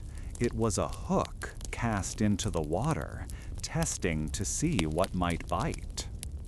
Your decision to report it directly to the Praetorian prefect felt like the correct, disciplined action. But his unreadable response left you adrift. He told you to do nothing, to simply watch and wait. And so you wait, an unmoving statue of crimson and bronze, while inside the most powerful man in the world dines, completely unaware of the currents of resentment swirling around his throne. A slight, hurried sound down the corridor breaks your focus. It is the scrape of a leather sole moving too quickly, too furtively for the usual pace of the palace at night. You shift your weight, your eyes fixed on the approaching shadows. A figure emerges from the gloom, his body hunched as if trying to make himself smaller. Your hand tightens on your sword before you recognize him. It is the elderly scribe, the man whose humiliation you prevented in the supply yard. The debt you felt he owed you was a passing thought, but the look on his face now is not one of gratitude. It is one of pure, undiluted terror. He approaches you, his eyes wide and constantly glancing back down the empty hall. His breath comes in short, ragged bursts, and a sheen of sweat covers his pale forehead. "Guard," he whispers, his voice trembling so much you can barely understand him. I must speak with you. I saw something." He wrings his thin hands, his knuckles white. The memory of his quiet nod of thanks in the library feels like a lifetime ago. This is something far more serious than a misplaced manifest. You give a slight, almost imperceptible nod, indicating a small alcove hidden by a tapestry a few steps away, a place where you can speak without being seen. Once inside the narrow space, he leans close, the scent of old parchment and fear clinging to him. "I saw him," he says, his voice cracking. "The senator, the one with the cruel eyes, who always looks at the emperor with such disdain. He was meeting with that brute of a quartermaster." He swallows hard, his gaze locking onto yours, desperate for you to believe him. The two men you have personally identified as potential sources of trouble, now linked together. Your body grows rigid. This is no coincidence. You remember the senator's venomous tone in the garden and the quartermaster's casual cruelty. The pieces are beginning to fit together in a way that makes your stomach clench. "They were in a storage room near the kitchens," the scribe continues, his words tumbling out in a frantic rush. "They thought they were alone. They were talking about the feast of Saturnalia." He pauses, taking a shaky breath. "They mentioned a special shipment of wine, a vintage intended only for the emperor's personal table. The quartermaster, he laughed. It was not a pleasant sound. He said it would be a gift the emperor would never forget. The scribe's meaning is clear, and the coldness of it seeps into your bones. Poison. A plot so bold, so arrogant, it is almost unthinkable. The old man grips your arm, his fingers surprisingly strong. You saved me from a beating. I know you are not like the others. You see things. But you must swear to me, he pleads, his eyes filled with a desperate light. You cannot use my name. The quartermaster would have me killed. The senator, he would have my whole family erased. Swear it. His fear is a tangible thing, a heavy cloak in the small space. He is handing you a piece of information that could save an emperor or get you both killed, and his only protection is your word. His plea hangs in the space between you. Your mind races, a whirlwind of duty, danger, and protocol. The prefect's command echoes with perfect clarity. Do nothing. Wait. It was a direct order from the commander of the Praetorian Guard. To disobey it is an act of insubordination, a path that could lead to your immediate dismissal, flogging, or worse.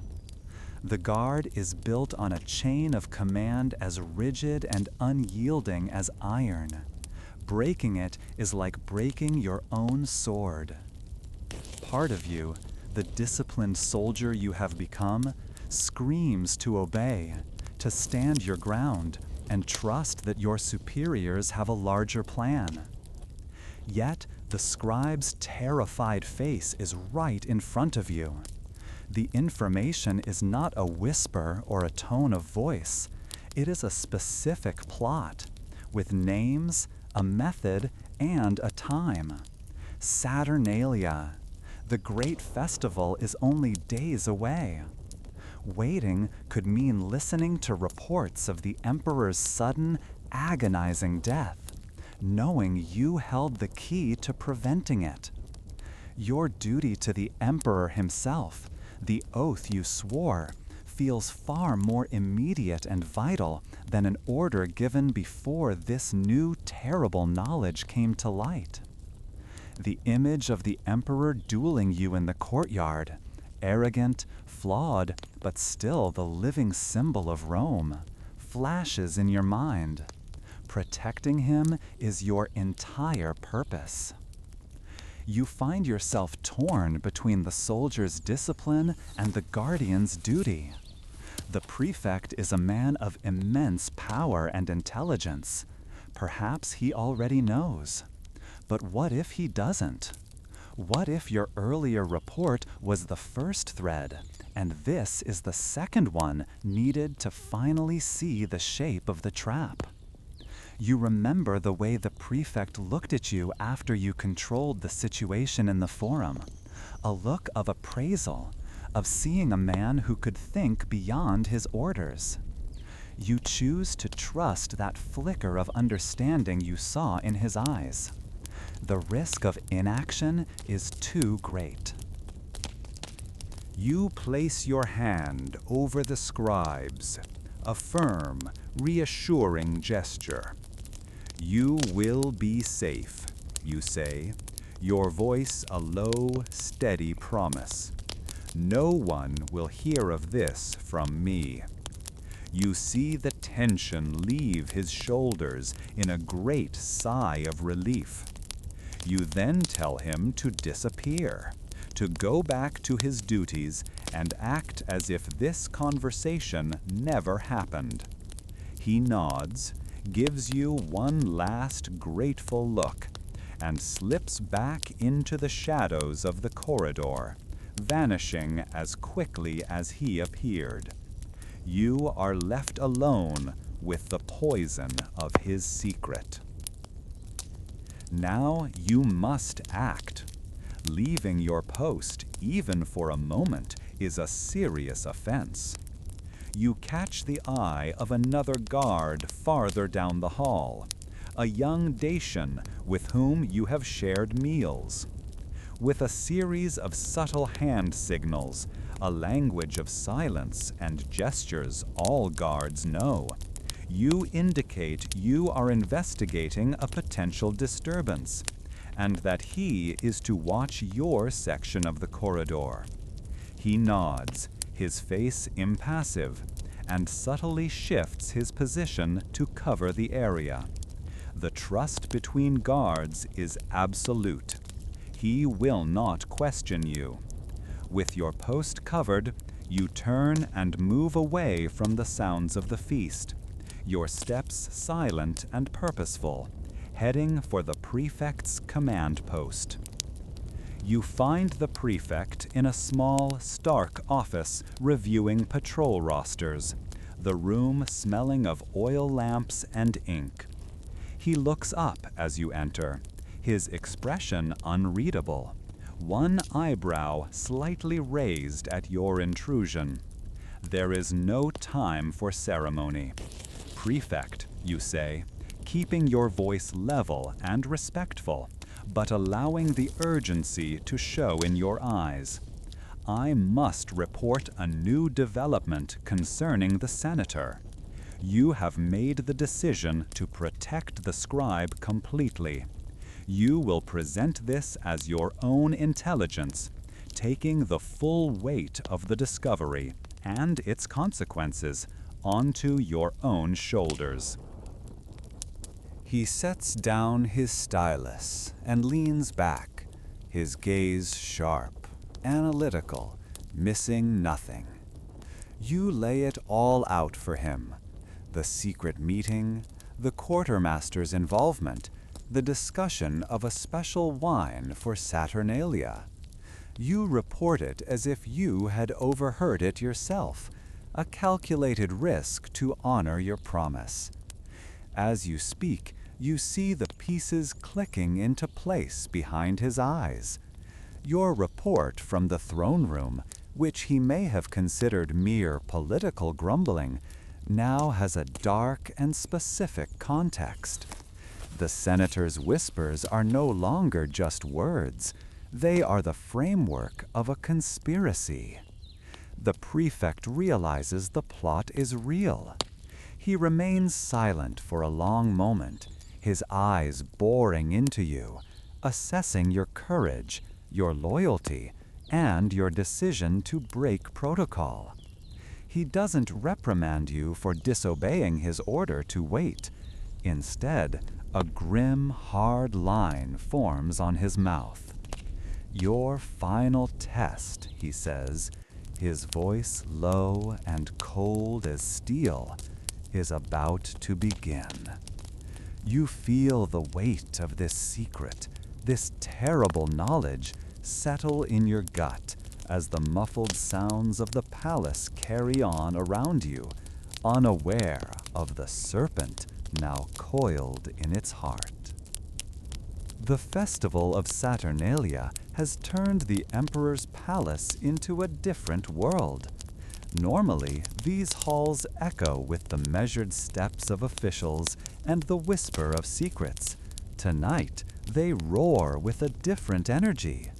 The sound of pipes and lyres clashes with drunken singing, and your ears ring from the constant noise. You stand at your post behind the emperor's dining couch, a statue of crimson and bronze amidst a river of chaos. The mix of scents is overwhelming.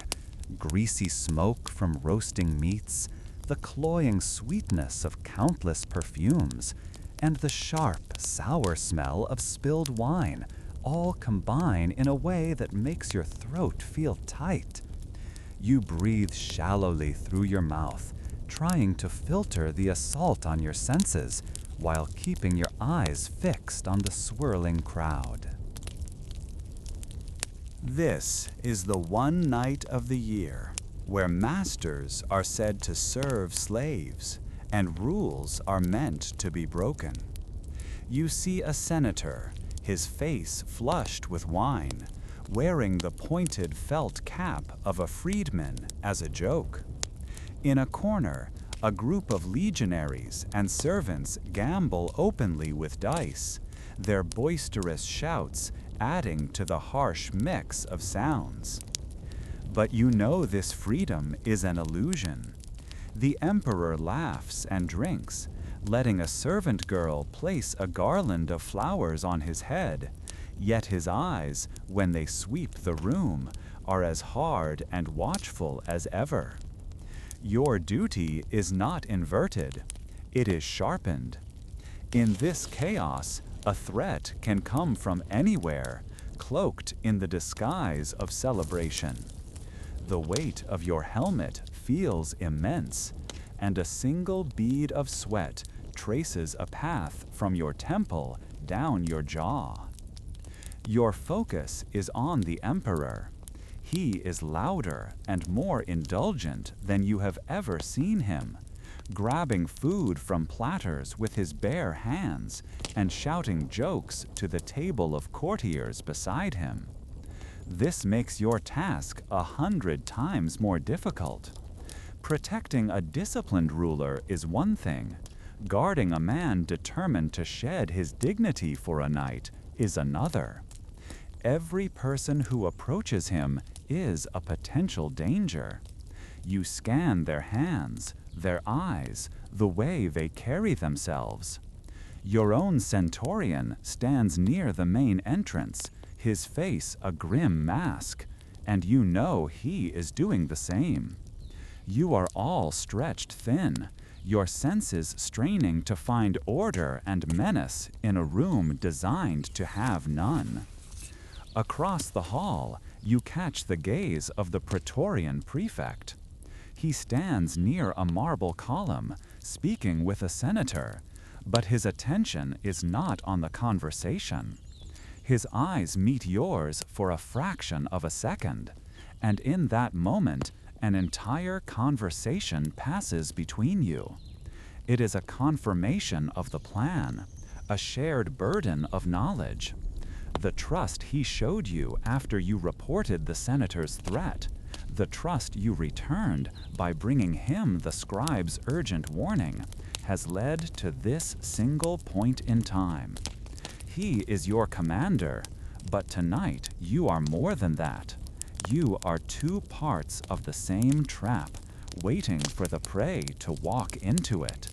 The slight nod he gives you tightens the knot of anticipation in your stomach.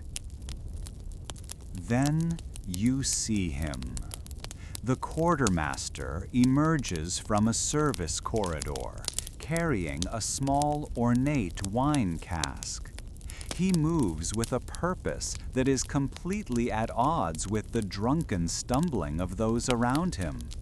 While others laugh and sway, his steps are precise, his back rigid. He is not a man enjoying the festival. He is a man on a mission. This is it. The special shipment the scribe overheard them discussing. A chill runs down your spine that has nothing to do with the cool night air drifting through an open window. Your hand instinctively moves closer to the hilt of your gladius, your fingers brushing against the worn leather grip. Every muscle in your body tenses, ready to act. He approaches the imperial table, the small cask held before him like a sacred offering. You see the prefect's plan begin to unfold. A young servant, tasked with the distraction, starts to move through the crowd toward the quartermaster. He is meant to stumble, to jostle the man, and create a moment of confusion where another agent can switch the emperor's goblet with a safe one. The servant moves, but the crowd is too dense, too unpredictable. Before he can reach his target, a drunken courtier, laughing at some unheard joke, lurches backward with a sudden violent motion, colliding with the servant from the side. The planned, controlled incident turns into a mess. The servant is thrown off balance, not into the quartermaster, but into a nearby table laden with trays of fruit. The crash of silver on marble and the scattering of figs and dates creates a completely different kind of disturbance. Guests shout in surprise and amusement. For a critical moment, all eyes turn toward the spilled fruit, not the emperor's table. In that instant of widespread distraction, the goblets on the emperor's table are shuffled by a panicked attendant trying to clean up a splash of wine. The prefect's agent, who was supposed to make the switch, freezes, his face a picture of uncertainty. The prefect is on the far side of the room, blocked by the surge of people craning their necks to see the commotion. His face is grim, his jaw set. He cannot intervene without revealing his hand to the entire court. He looks at you, and the alarm in his eyes is clear. The plan has failed. The pieces are scattered. And you realize with a surge of cold dread that you are the only person who was close enough, focused enough, to see which of the two golden goblets was the original one before the shuffle. You are the only one who knows where the poison will go. The quartermaster, barely flinching at the disruption, recovers instantly. He steps up to the emperor's couch, his face an unreadable mask of efficiency. He holds the cask high, ready to pour. He intends to fill the goblet nearest the emperor's hand, the one you know to be the original, untampered cup.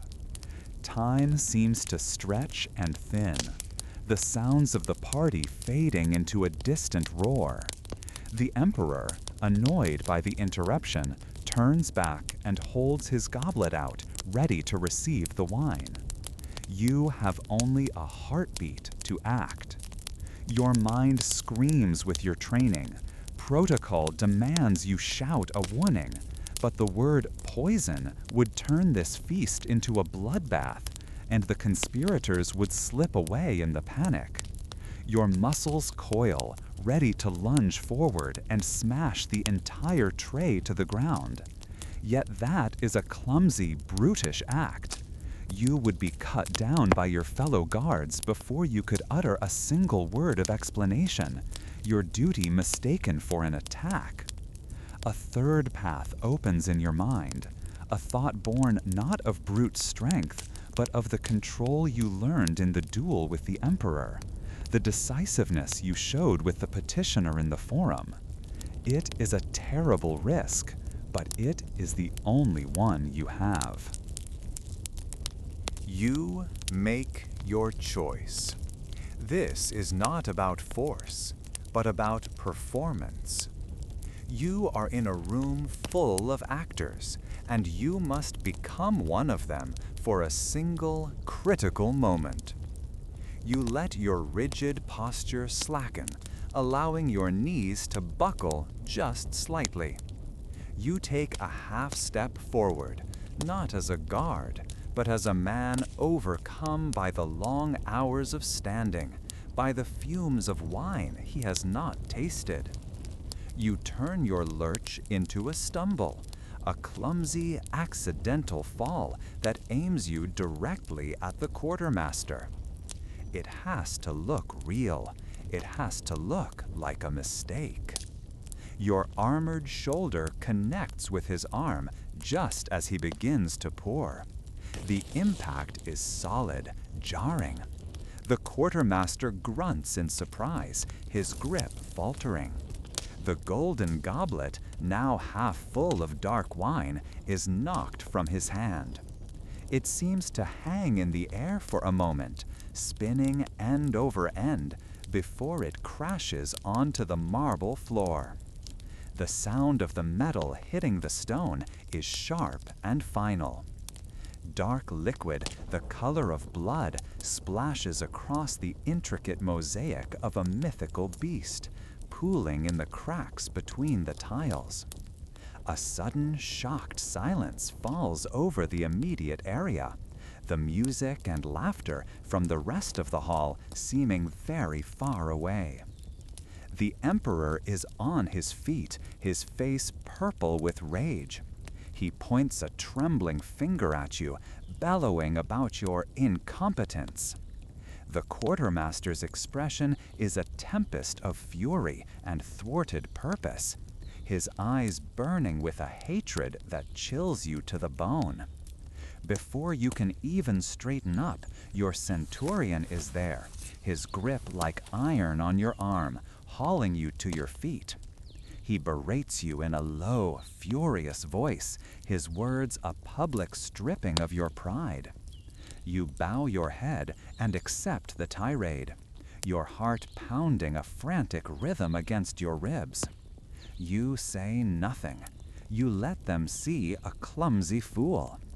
The sting of the centurion's words begins to fade, replaced by the heavy certainty of a secret kept and a life preserved in the space of a single, calculated fall.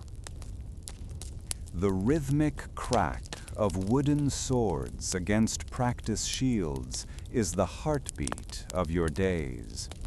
Here in the palace training courtyard, the world shrinks to the packed earth under your sandals and the weight of the training gladius in your hand.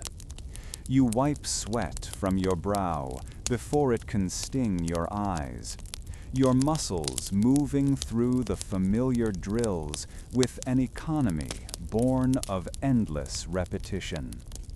The centurion's commands are like hammer blows, shaping your cohort into a single, sharp-edged weapon. This physical certainty, the simple logic of blade and shield, is a comfort after the subtle, unnerving whispers you reported to the prefect. Here, a threat is something you can see and block. This routine shatters when the Emperor appears. The drills halt instantly, the sounds of exertion dying as if smothered. Every man in the courtyard freezes, becoming a statue of crimson and bronze. You feel your own posture straighten, your jaw tightening under the leather straps of your helmet. He walks with a restless energy, trailed by servants and advisors who seem to shrink in his presence.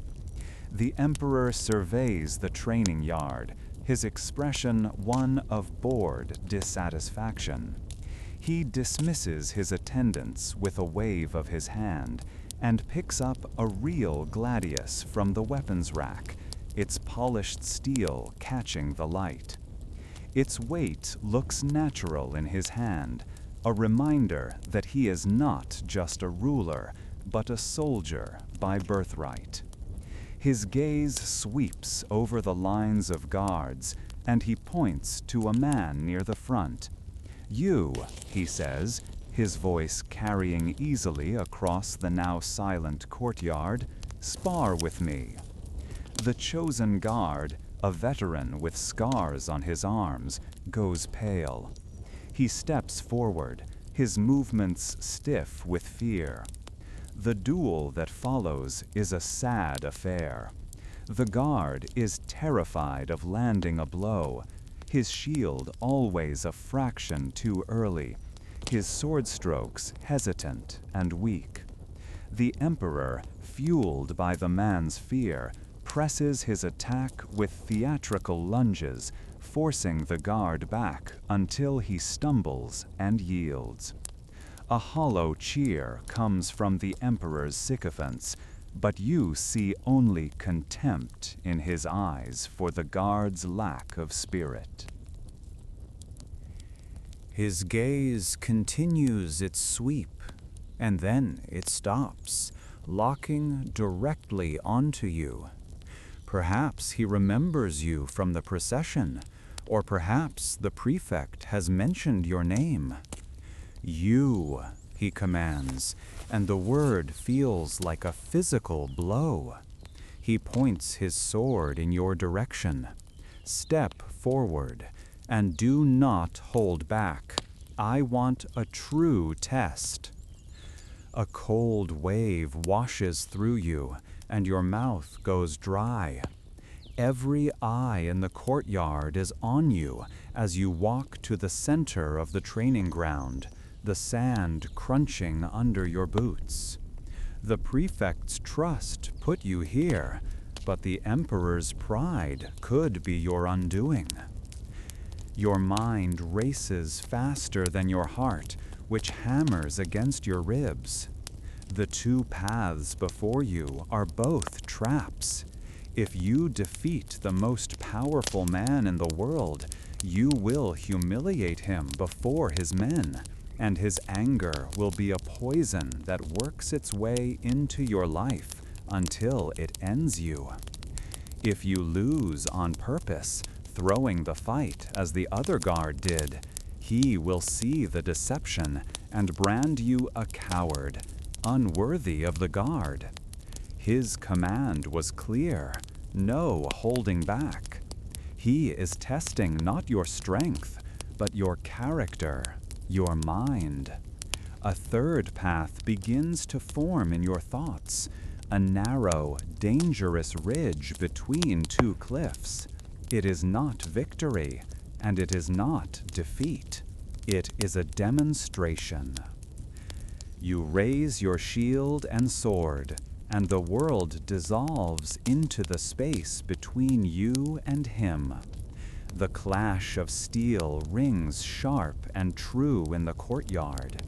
He is strong and surprisingly quick, his attacks driven by an arrogant confidence.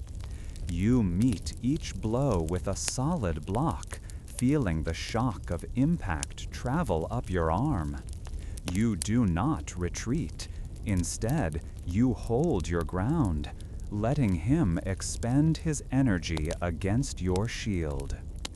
You move with him, a deadly dance on the sand, your senses focused entirely on the movement of his blade, the shift of his weight, the look in his eyes. He is fighting to win. You are fighting to find an opening. That opening comes after a furious exchange. He overextends on a powerful thrust, his pride making him careless for just a single heartbeat. In that instant, you act. You don't strike his body. Instead, you deflect his blade with your own, using its momentum against him. In one fluid motion, you twist your wrist, trapping his sword in a lock of steel, and flick your arm upwards. His gladius flies from his grasp, spinning through the space between you before clattering onto the packed earth a dozen feet away. The sound is shockingly loud in the sudden silence. Without a moment's hesitation, you drop to one knee, head bowed, your sword point resting on the ground. The only sound for a long moment is the Emperor's harsh, ragged breathing. You remain kneeling, your eyes fixed on the sand, every muscle in your body tense. You can feel the weight of his stare, and you know your life hangs on his next words. The silence stretches, thick and suffocating. He is angry, you can sense it, but it is the anger of frustrated pride, not the fury of humiliation. You did not beat him, you simply removed his ability to fight. You followed his order not to hold back your skill, but you tempered it with absolute control. Finally, he speaks, his voice tight but steady. Get up. You rise slowly, your face a mask of discipline. He walks over, picks up his sword, and sheathes it with a sharp, definitive snap. He looks at you, and for the first time, you see something beyond arrogance in his eyes. It is a flicker of grudging respect, the kind a master craftsman gives to a well-made tool. I have need of men who think with the sword, not just swing it, he says, his voice low enough that only you can hear. From now on, you will be part of my personal detail. You will not leave my side. As you step back into the ranks, the other guards shift their eyes away, a mixture of awe and fear in their expressions. The Emperor's command is not a request. It is a declaration of ownership. The promotion is a victory you did not seek, and it feels more like a gilded cage than a reward. You have survived the test, but in doing so, you have drawn the focused, unpredictable attention of the most dangerous man in the world. You understand that your path has narrowed. Your world has shrunk to the length of his shadow. You have been marked by this encounter, changed from a simple guard into a piece in a game whose rules you are only just beginning to understand. And so, our time within the formidable ranks of the Praetorian Guard draws to a close for tonight. As we leave the grand halls of the Palatine Hill behind, imagine the day's watch concluding. Picture the simple, profound relief of unlacing the leather straps of the lorica, feeling the weight of the helmet being lifted, and setting the heavy shield aside. The day's responsibilities, like polished armor, are placed in their proper station for the night. Within the stone walls of the Castra Praetoria, the air grows still. The clamor of Rome fades to a distant murmur, replaced by the low flicker of oil lamps and the quiet rhythm of the sentries pacing the ramparts. Your own watch is now over. Let the burdens of your day be set down with that same sense of finality. Allow the quiet peace of the barracks to settle over you. There are no alarms to answer, no calls to duty, only the deep and restorative calm that follows a day well served. Rest now, sleep peacefully.